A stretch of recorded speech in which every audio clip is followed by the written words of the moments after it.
everybody. Here we are, Larry and Al, Search for Truth.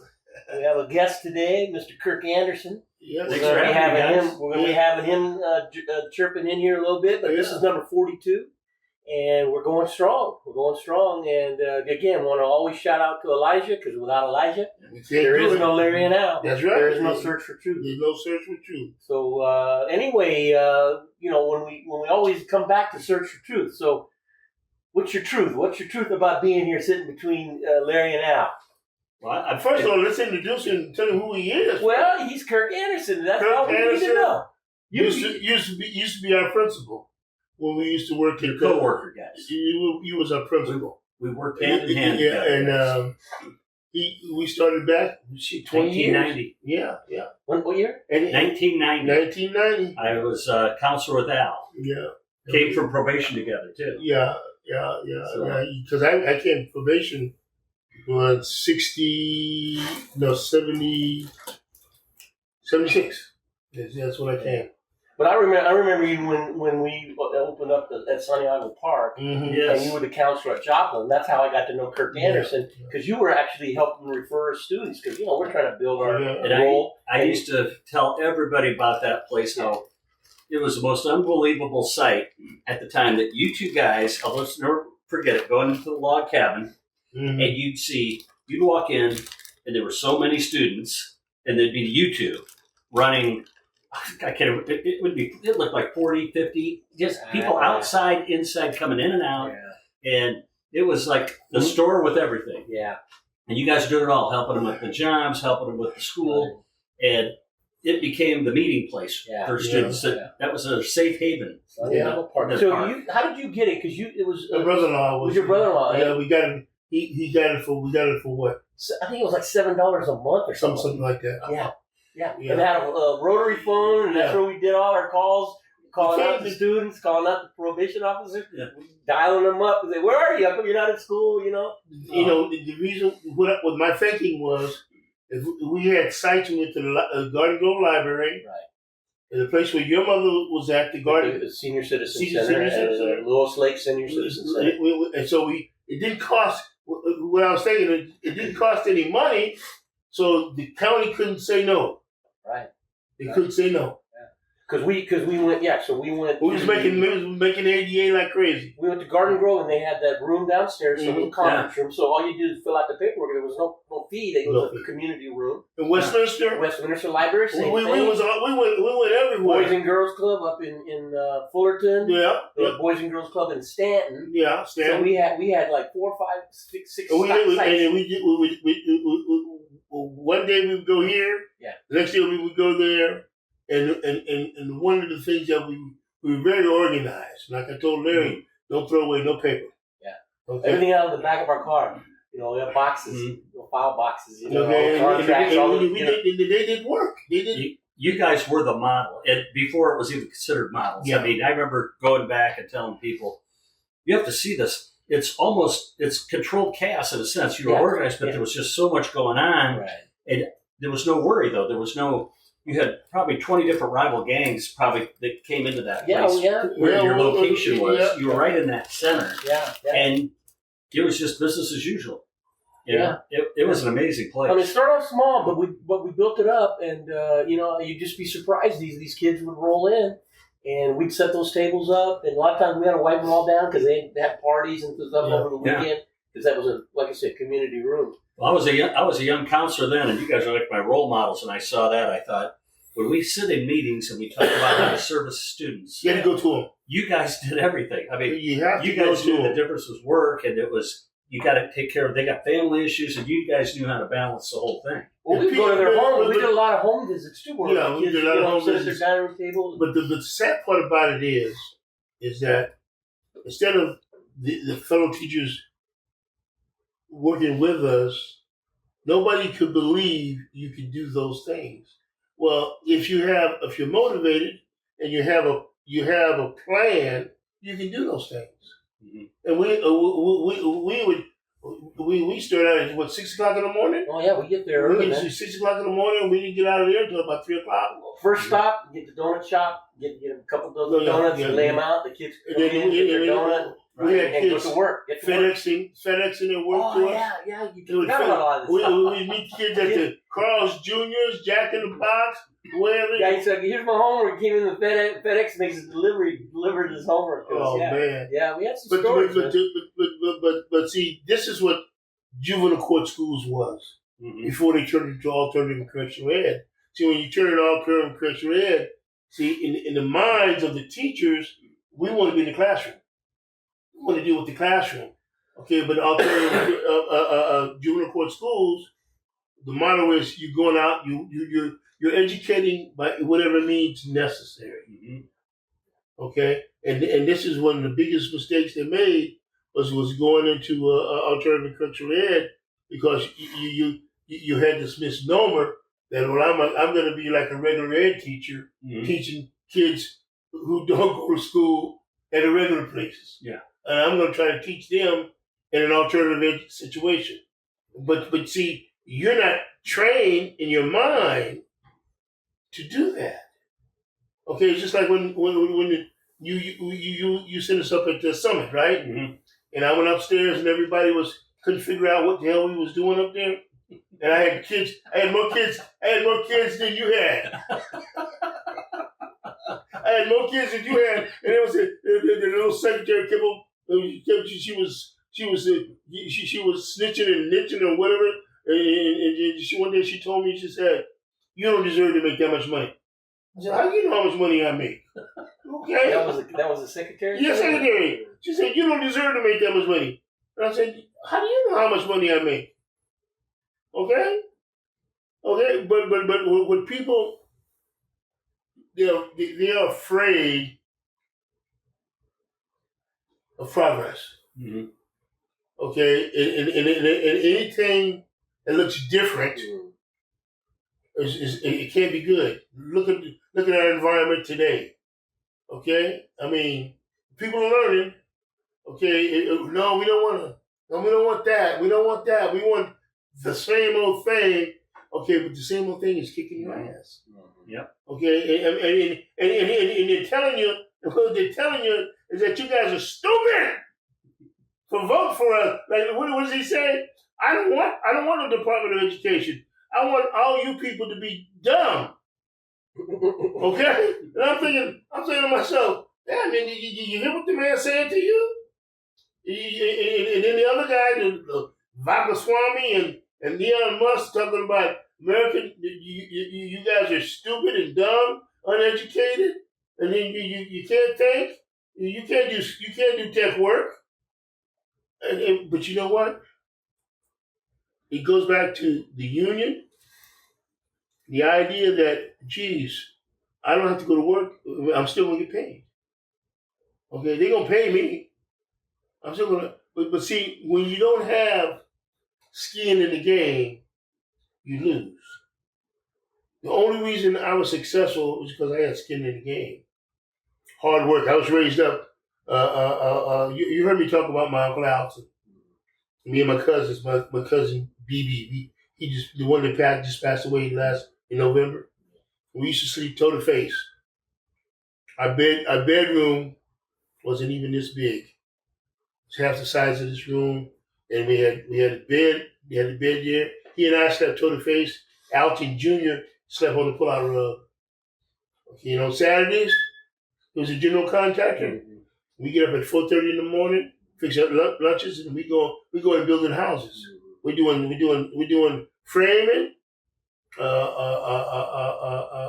foundation framing, sheetrock, all that stuff. And between the three of us, we could build a house. Yeah. But that's what we did. And then they're still playing football and baseball. Yeah. Okay. You know, like one of the biggest eye opener I got, and he said he was gonna pay us 50 cents an hour. And I asked him one day.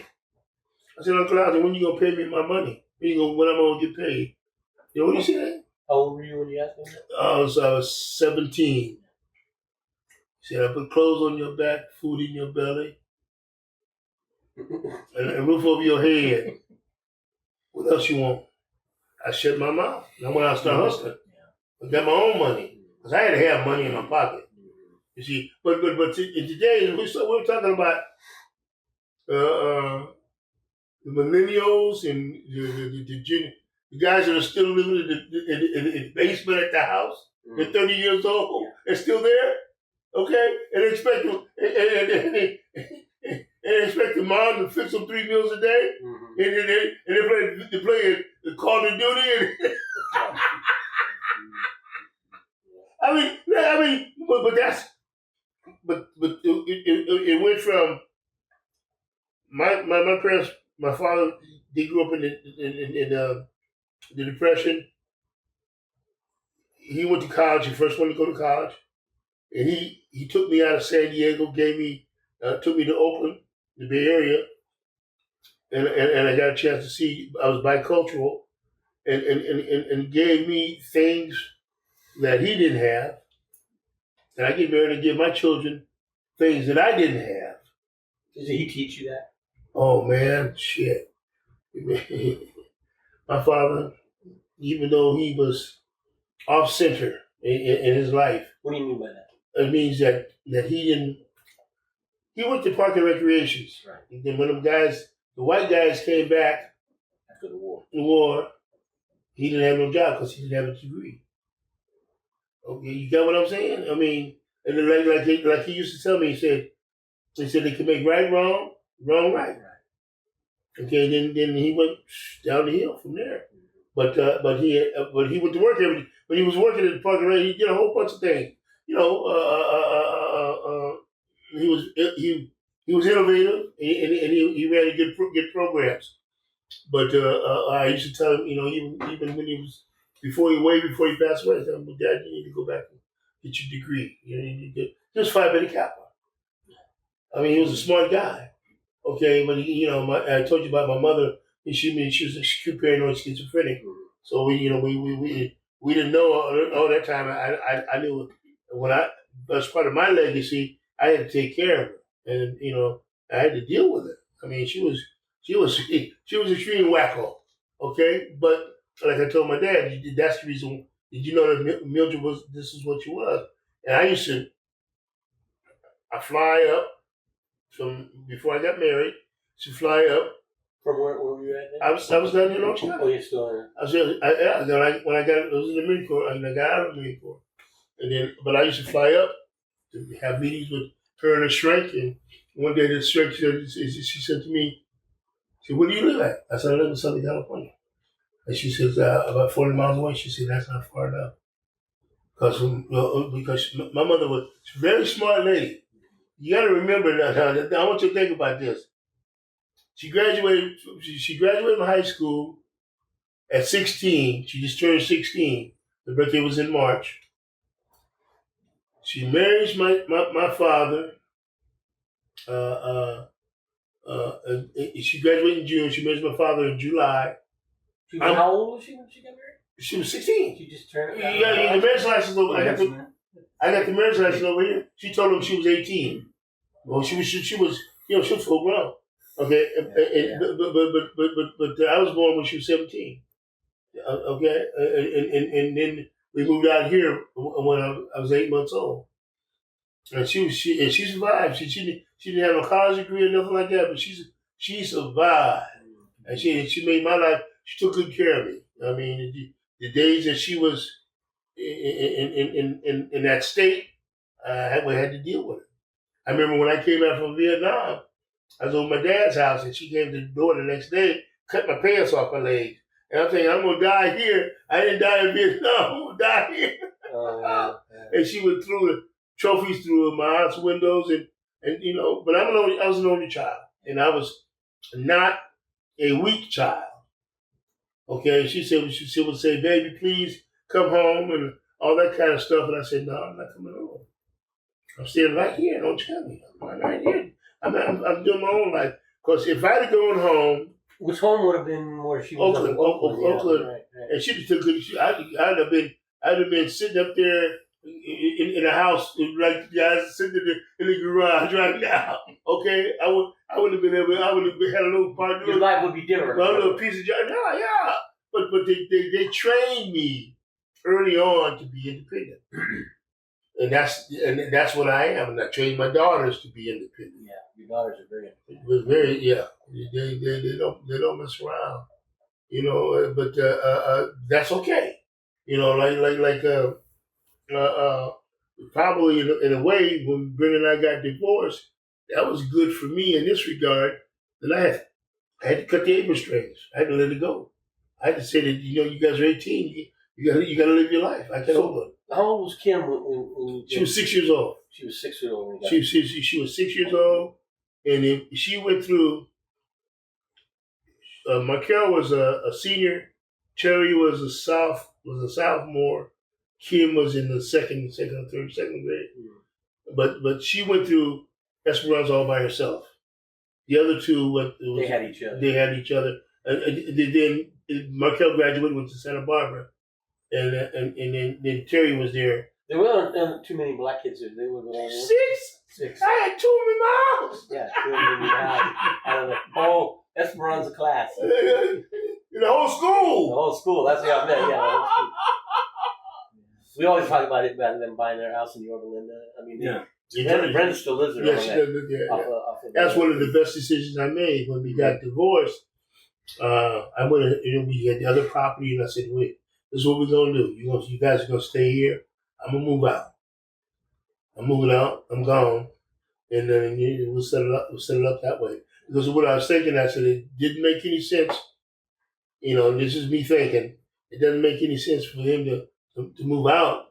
It doesn't serve any purpose. We had Brenda. Brenda sat in on a couple of the podcasts. Oh, really? Yeah, so talking about her experience with her sports, but also a little bit about their relationship. And that was we didn't talk much about that.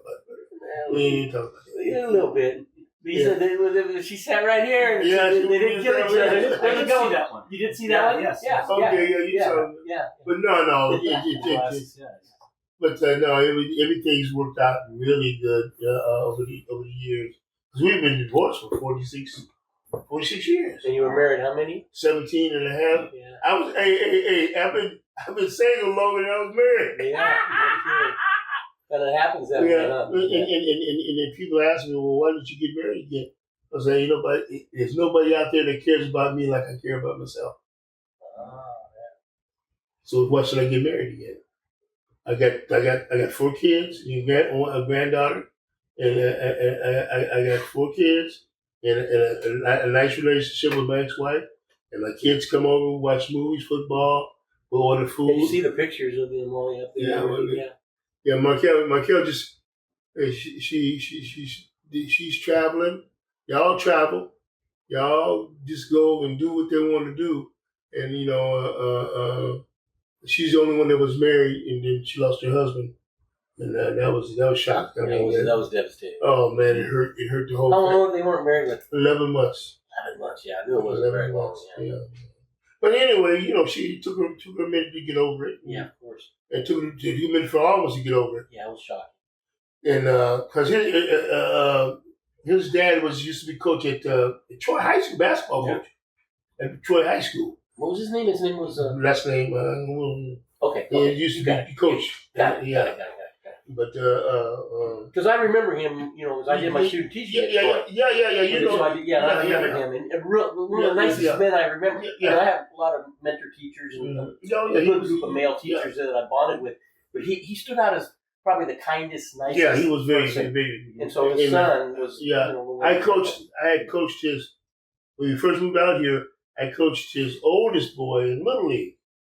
Okay, and when she said the name. And I said, well, it's his brother. And I'm thinking, oh, okay. Okay. But I did Little League and I'm thankful. I'm thankful that even though people put the signs on a lawn and all those kind of things, because I never forget the time my middle daughter came up. She said, "Daddy, they calling me nigga," and I said, "Oh," okay. Said you got the choices. You can go outside and play, because they ain't gonna stop, or you go upstairs and play with your toys. Because I'm not gonna get in the middle of the street with these fools. Okay, because I hurt somebody. And so we went on. I just went on by my business. Went on by my business, and every time we had a party, they wanted to come. you see what I'm saying? And one of the things I learned from my aunt, you got to be able to turn the other cheek, and maybe that's the reason why I survived at OCDE for so long. A lot of people didn't even know who I was at OCDE. What? No. I just because I was went about my business. Yeah. I just went about my business, and they thought I was, I thought I was uppity or something because I didn't talk to folks. Well, I didn't talk to folks because I don't trust folks. Mm-hmm. Didn't trust nobody. Didn't even trust Larry. Mm-hmm.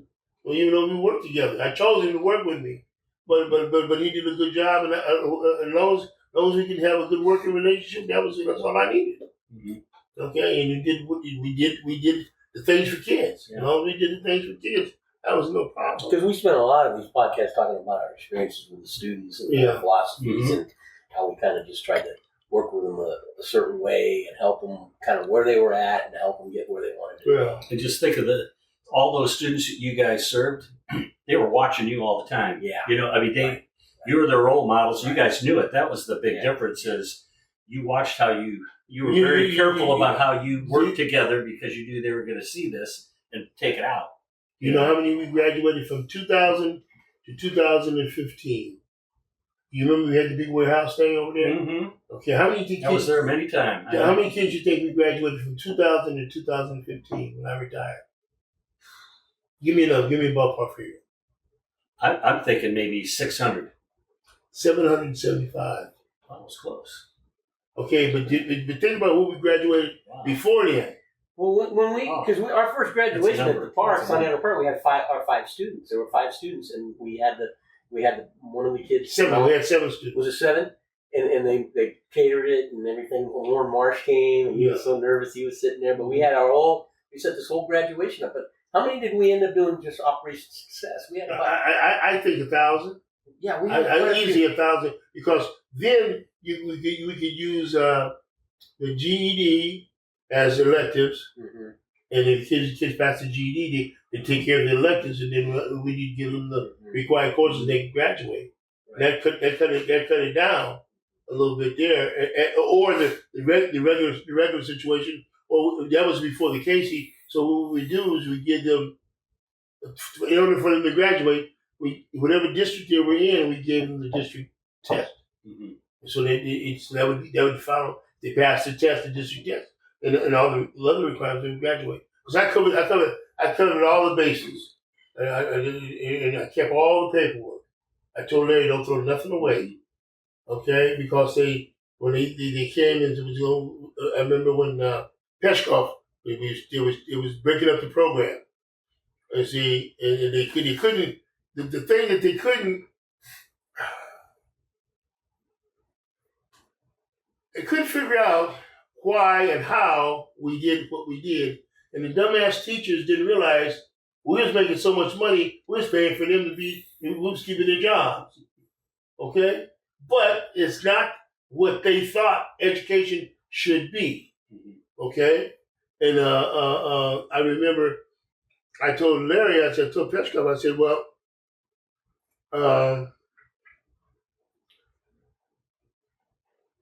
let Larry stay here and I'll go somewhere else. I said, no, you stay here. Larry's going somewhere else. And I knew they was coming after me. And that's when they did the audit. And that's when the little boy came through. What's his name, Will? Mm-hmm. That's how he got a job.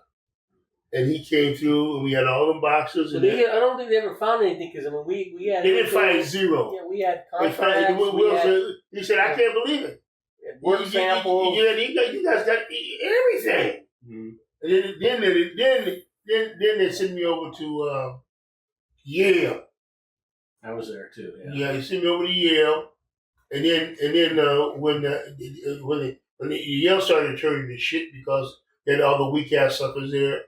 And then I went to Fairview and opened up that place. Mm-hmm. Then you became principal over at Summit. Mm-hmm. Okay, and you was my principal. Yeah. Yeah, and they still could. They said, how you run a site like this? All these kids coming and everything like that. I said, had 3 classrooms and we was making 88 like crazy. Yeah, we had 350 regular kids, and then you had a huge group just on your own. Yeah. You had your own wing. Yeah. I mean, that place, monster, yeah. we had relatively few problems there. No. You know, because of people we had. And, And then It's a good setup. Then you made me an offer I couldn't refuse to come in the back door up at Summit, and the people couldn't figure out where all these kids come from. I knew. But the thing about it is, what people didn't realize is that not only did we teach academics, but we taught how to matriculate the system and how to behave. Mm-hmm. How to behave, yeah. How to behave, and I, if you want something from the system, this is how you have to attack the system. We used ROP a lot too, though. No, it was crazy. ROP was our mainstay. Yeah, because that created our learning, our vocational part. Right. And kids would get, and they say, well, why I gotta go to ROP? I said, look, you gotta get credit. You're gonna get credit over at ROP, and I'm gonna give you elective credit here. Mm-hmm. Okay, but also you're gonna learn the skill. Mm-hmm. Then I got the kids. We had about 4 or 5 kids that went to San Diego College, and you got wherever I could put them, they would benefit from. That's where I put them. And that was, but the sad part about it is that, I remember the ne'er-do-wells new vice principals that would come through and I would say, oh, I can do this. I can do this. And I said, and they sit there and the kids would laugh at them. Mm-hmm. Even the substitute teachers would laugh at them. Say, Mr. You better be.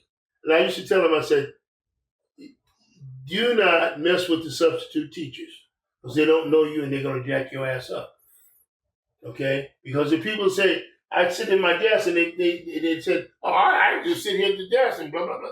But see, if you don't understand the individuals that you're dealing with, each individual have responsibilities. Having a job in the classroom was a premium. How come I can't get a job? Well, you can't get a job because you don't come to school on time. You don't do your work. Why would I give you a job? Mm-hmm. If you come to school on time, do your work, pick a job. Mm-hmm. You need to put the books away, this, and that. Show some initiative. Show some initiative. And you're not give them extra credit or whatever, vocational situation or whatever. Mm-hmm. So that when you realize that everything that you're doing is not in vain. I think the best thing that we ever did was My Weekend. You remember that started at My Weekend? And the reason why I started My Weekend? For 2 reasons. One, for the kids that were not literate in English would learn how to write. But also the kids to be able to write for the Casey. Okay, so they wouldn't go in there and be all woozy, and all they had to do was follow hey, just think about My Weekend. What did you do on My Weekend? You put down A, B, C, you write blah, blah, blah, blah, and you blah, blah, blah, blah, and you map it out, then you just write your little thing. Mm-hmm. We were passing, what? Our kids were passing what? We had a pretty good success rate with the KC. But see, what I would do is, as soon as the kid would come in, if you haven't passed the KC, I would give you KC prep. Right. And we're working on that every day. That's part of your curriculum. Okay? And then if you needed math, we had the math tutors and stuff like that. We showed them how to do the slope. That was the biggest question. I found out what's the biggest question in the KC? The slope. Right. And we showed them how to do the slope. Shit. But that's why you guys are so successful, because you had all these different. They have to be motivated to come into school. Right. Just coming into the regular program doesn't usually motivate our type of students. Ooh. But they knew if they came to your program, hey, they'll help you find a job under these circumstances, or we can do ROP where we want shadowing to work. We had shadowing. Word got out. Yeah, definitely. The reputation. And then they knew that when they came in, you guys cared about them. They were safe, and there were options. Right. where the regular classroom, the option was just coming in, getting fed the material, and or little or nothing. You know, you just used to blow me away. I'd sit there when I was over at no matter whatever site I was at, we'd have 35, 40, 50 report cards. And then I'm sitting there over there in these classrooms over there, at the learning center. And I'm just saying to myself, these teachers only had 20 kids and maybe 10 kids show up and they can't do report cards on time. What does that tell you? Well, it's not important. It's not important. No. But see, the thing that people don't understand, it's just like when your children were little, they watched you, didn't they? They watched the hell out. Same with the kids did. I used to tell you, Larry, they're watching us. You may not think so, but they're watching every move we make. They watch us. Like you said, we might have 2 eyes on them. But they got 100 eyes on us. And they remember the things you say. Okay? You know, they don't forget. That's why I said very little. They say, Mr. How come you don't have no rules set up on the board? I said, what rules for what? You guys already know how to behave. Right. Well, I need to put rules up there. Yeah. Okay? Because you put rules up there, then you're spending all your time defending the rules. Right. See, people don't realize that. Okay? People didn't realize. I mean, I'm giving you little things about how I did things, Larry. Why I did the things the way they was. Okay? The more you have them to be accountable, written down, the more time you're going to spend doing that. And so they would say, well, Mr. Steele, I'll put some rules up there. I said, no, we don't need rules. You know how to behave. You know how to mind your own business. Oh, okay. But it's the thing that I learned. And people say, well, how'd your daughter turn out? I said, and I would tell them this. Every waking moment, they saw me. And when they woke up in the morning, they saw me. When they went to bed at night, they saw me. And everywhere I went, they went. I didn't push my kids off. No, I'm coaching Little League. We come home, I get home, fix them a little snacky, and then homework, blah, blah, blah, let's go. Okay? Because if you want your child to have your values, then you have to be able to do what? You have to be able to live and for the child to see what those values are and not somebody else's values. See, what's happening today is parents are pawning the kids off on somebody else. And somebody, you're not doing, okay, no. You're not doing what you're supposed to be doing. Because if you want your child to behave a certain way, then you got to put the work in. And if you don't put the work in, hey, they're going to be the best. Call of Duty. Well, wait a minute. Call of Duty be hollering up there, I want a cheeseburger and a hamburger. I want a cheeseburger and a bottle of beer right now. Okay. Yeah. Oh. All right, we're going to wrap up now for this one, number 42. Okay. Again, thank you, Mr. Elijah. And remember, Larry Now, Searcher 2. Thanks for inviting me, you guys. Kirk. With two of the greatest. You guys are my mentors, and I appreciate you having me around. Okay. All right. Peace out. Those of you that are out there listening, subscribe to our page so that you can get the notifications of when we're going to record again.